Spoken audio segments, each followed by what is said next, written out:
Apa? 3 menit. Hari ini Abang Rasman sakit dan sidangnya ditunda. Mungkin sakitnya sakit apa sih? Ya, seperti kita ketahui kan beliau kan memang ada vertigo, ada GERD-nya yang lalu juga pernah kumat kan. Ya, ini sudah 5 hari ini kan udah sempat kami ngerawatnya di rumah aja. Kebetulan anak abang kan dokter, jadi kasih terapinya di rumah aja.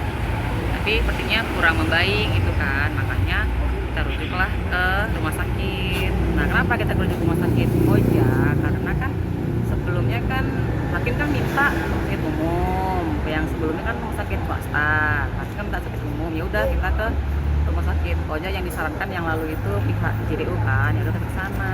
Terus sekarang hakim suruh ke Polri lagi gitu. Jadi saya juga bingung nih apa gimana gitu. Jadi ya sudahlah, penting Bang Rasman sehat, doain bisa beraktivitas lagi seperti biasa. Tadi sempat ngasih rongsen. Sempat 5 hari sempat di rumah. Maksudnya memang itu permintaan Abang atau gimana sih? Iya, karena kan selama ini kan permintaan sih masih kami pikir masih bisa oke lah kan dirawat di rumah gitu kan, karena kan yang ada dokter anaknya juga kan yang kasih terapis apa segala macam. Jadi kita coba di rumah dulu. Sepertinya Mbak Rasman tidak kunjung membaik, makanya merujuklah ke rumah sakit gitu. Seperti itu. Tadi sempat ngasih rongsenan juga ya Mbak Dea? Iya kan, kasih ke hakimnya gitu. Kita dibilang pura-pura lagi karena kita kasih semuanya dari hasil ronsen, CT scan, terapi semuanya kita kasih ke ya hakim dan JDU. Sakitnya Abang ada hubungannya nggak sih karena ketidaksiapan atau seperti apa nih? Kalau siap banget malah kan kemarin yang nunda kan bukan kita kemarin, sempat hakim udah lebih sebulan lebih kan, pertama ditunda. Apa pertama kali tunda seminggu pada minggu sih? 3 minggu ya. Nah, pertama kali itu pertama 2 minggu ya, terus kedua datang lagi yang katanya online itu loh. Malah Bang Rasman datang kan, harusnya kan online di rumah kan, tapi Bang Rasman tetap datang kan. Ya artinya tuh beliau sangat siap sekali gitu, tahu-tahu tunda lagi 3 minggu gitu kan. Ya sangat siap, yang nggak siap tuh kan kenapa harus sakit gitu. Ya kita kan nggak bisa, semua kan pemberian dari Tuhan, kita bisa nggak ada yang mau kan sakit, pasti semua mau sehat. Tapi cara Tante Ade menyemangati Abang itu semangat terus, saya jaga, saya memantau apa yang dimakan, jam istirahat ya, walaupun kadang kan Bang Rasman kan seperti pecinta pekerja kan gitu ya, jadi bangun kerja saya suka tidur jam 12, jam 1 karena kan saya pekerjaannya seperti itu. Jadi saya paling cuman ya ayo tidur, ayo udah jam segini, pokoknya yang batasin itulah kayak makanan, jam istirahat seperti itu, pantangan jadi makan gitu. Jadi pencetusnya kemarin tuh minum kopi gitu, kopi hitam ya. Ya pencetusnya di situ. Jadi Pak waktu itu belum makan lagi kan, minum kopi udah jadi di situ parah. Tapi kejadiannya gimana sih waktu sakit itu? Dia langsung sakit perutnya atau ngedrop atau langsung pingsan? Langsung enggak sih, pusing, mual gitu, sempoyongan, terus muntah-muntah gitu. Waduh, apa lagi nih vertigo gitu. Sampai didatengin akupuntur dari Surabaya. Ya memang dari dulu Bang Rasman udah punya terapis kan dari Surabaya, didatengin ke rumah. Sekarang udah 3 hari di rumah ya dari Surabaya akupuntur. Biasanya kalau udah 2 hari dia ke akupuntur, Bang Rasman udah enakan, udah fit banget. Karena udah 2 hari dia ke akupuntur juga masih belum membaik. Membaik sih ada, tapi kurang lah, masih berat gitu kan. Jadi menuju ke rumah sakit. Nggak sempat pingsan atau? Nggak, pingsan enggak, cuman sempoyongan, belum bisa ke kamar mandi sendiri gitu, masih apa. Kabarnya akan dibawa ke Luar negeri. Penang minggu depan atau gimana? Karena kan skenopenian kan, karena ini penyakit bukan baru sekali 2 kali, ini sejak Bang Rasman kuliah lah. Zaman dulu tuh memang suka kumat-kumat begini gitu, kalau udah kecapean, pola makan, pola tidur, pola istirahat semua kalau nggak dijaga, kalau udah amburadul masih kumat seperti itu. Itu keinginan dari Abang sendiri atau seperti apa nih Mbak untuk berobat di sana? Keluarga pengen second opinion lah, gimana nih kita berobat ke itulah Malaysia apa Singapura. Tapi tadi dari majelis hakim dimintanya ke RS Bayangkara ya. Iya, makanya saya bingung nih, kemarin kan yang bawa ke rumah sakit Koja kan orang JPU yang datanginnya kan, katanya harus rumah sakit umum, kita datang ke situ kan biar nih loh gitu kan. Nah, sekarang makin Polri dah serah dia aja. sehat. Sebelum datang ke sini ada pesan mungkin dari Bang Rasman? Untuk disampaikan ke media. Mau doanya aja sehat, cepat pulih. Oke. Berarti hari ini posisi masih di rumah sakit. Iya masih sakit karena tadi malam baru masuknya kemarin siang ya Oke. Oke. Tapi sorry, jelang vonis ada Udah nggak lagi. stres gitu Karena nggak sih? saya udah nggak lagi, udah lost ya. Yang penting kita yakin Rasman benar, di pihaknya benar, ya semua, ya mudah-mudahan hakimnya tergerak hatinya, hukum tegak lurus itu aja. Kita yakin, Mbak. Nah, emang benar kan, emang nggak salah kan? Kan emang semua udah terbukti di persidangan kan. Seperti itu kan. Bang Mas siap sekali. Seperti yang kemarin itu datang kan online tuh. Tadi kan Bapak datang sih, kan dia sangat siap sekali gitu. Ya, itu ya. Di luar kondisi kesehatan, mungkin dari tim kuasa hukum ada langkah-langkah untuk nantinya menghadapi putusan, Bang, yang sudah disiapkan? Baik, kalau langkah yang sudah disiapkan, saya pikir semua upaya sudah sangat maksimal kami lakukan. Mulai dari kami menghadirkan saksi adecar, kemudian kami menghadirkan ahli, kemudian kami mengajukan pledoi, kemudian kami mengajukan duplik, mohon maaf gitu. Ini sudah sangat-sangat maksimal yang kami lakukan. Dan juga kami sudah di luar daripada persidangan ini mengajukan permohonan kepada Mahkamah Agung untuk mengatensi perkara ini. Mengatensinya apa? Bukan untuk yang lain-lain. Supaya perkara ini on the track. Supaya perkara ini sesuai rule of law-nya. Gitu. Jangan ada yang menyimpang-nyimpang. Saya pikir teman-teman semuanya, kalau kita mau jujur,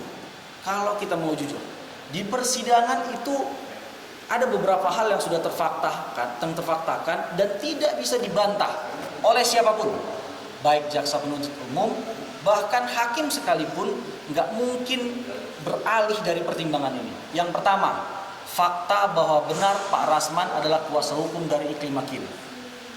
Memang ketika di kepolisian dahulu, Iklim Hakim menyatakan tidak pernah menandatangani surat kuasa khusus pada saat itu. Ya.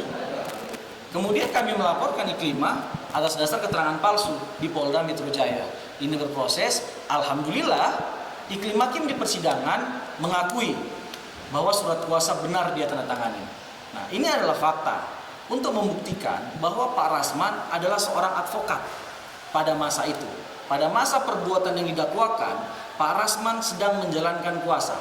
Sehingga berdasarkan pasal 16 Undang-Undang Nomor 18 Tahun 2003, Pak Rasman berhak mendapatkan hak imunitas advokat dan tidak bisa dituntut baik secara pidana maupun perdata. Itu yang pertama. Yang kedua, tidak terbantahkan bahwa telah terjadi pelecehan seksual kepada Iklim Hakim yang diduga dilakukan oleh saksi korban Hotman Paris Hutapea. Ini berdasarkan keterangan pertama Putri Iklim Hakim sendiri. Yang kedua, saksi dari Kementerian PPPA, Ibu Ice Margaret Robin, yang memang menerangkan kondisi Iklima pernah menceritakan atau pernah membuat aduan kepada Kemen PPA bahwa dia dilecehkan oleh Iklima. Saya pikir dua saksi ini sudah sangat terang. Kemudian ditambah dengan bukti surat atau bukti petunjuk yang kami ajukan, yaitu berupa screenshot percakapan WhatsApp antara Hotman Paris Hutapea dengan Putri Iklima Aprilia, di mana dalam percakapan WhatsApp itu ahli bahasa sudah menerangkan bahwa kata-kata yang disampaikan oleh Hotman kepada Iklima adalah kata-kata yang mengandung pelecehan seksual. Jadi, berdasarkan SKB 3 Menteri, apabila suatu hal yang dituduhkan itu adalah fakta atau kenyataan, maka itu bukan kategori perbuatan pidana sebagaimana diatur dalam pasal 27 ayat 3 junto pasal 45. Artinya dua poin ini aja itu sudah mengharuskan hakim untuk memutuskan putusan bahwa Pak Rasman benar melakukan perbuatan mengupload video, tetapi itu bukan perbuatan yang melawan hak atau bukan perbuatan tindak pidana, sehingga putusannya Pak Rasman harus dibebaskan. Itu poinnya. Oke. Agak kecewa nggak sih Bang? Artinya ini kan ditunda hanya seminggu padahal Bang Rasman masih dalam kondisi sakit. Nanti kan lagi diproses. Kecewa, sejujurnya kecewa karena ini pasti akan membuat kita minggu depan datang ke sini ya kan dengan posisi Pak Rasman yang kemungkinan kalau keyakinan saya masih belum bisa karena kalau hitungan kami harusnya minggu depan itu Pak Rasman masih di Malaysia. Kalau berdasarkan rekomendasi dari dokter yang di RSUD Koja, kan begitu kan?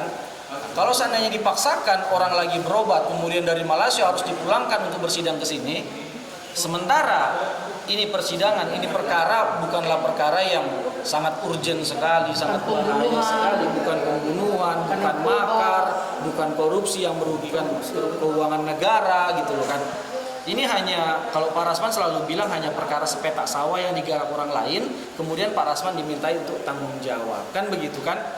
Artinya, kita harus mengutamakan kondisi Pak Rasman terlebih dahulu, baru putusan itu dilaksanakan. Terkait, saya pikir gini, sejujurnya, saya udah meyakini bahwa hakim ini pasti akan menolak permohonan selama 1 bulan. Karena posisi hakim kan sudah dipindah tugaskan. Hakim ketua itu pindah ke Jakarta Timur dan hakim anggota pindah ke Sidoarjo kalau saya tidak salah. Ini pasti mengingat karena posisi itu. Saya pikir sejak awal begitu keluar surat keputusan dari Mahkamah Agung yang menetapkan mereka pindah tugas, kami langsung merespon dan menyampaikan surat bahwa untuk segera dilaksanakan surat itu. Segera digantikan saja hakim.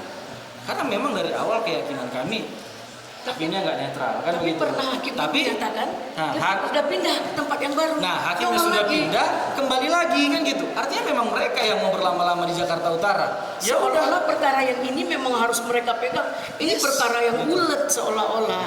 Ada apa dengan perkara ini?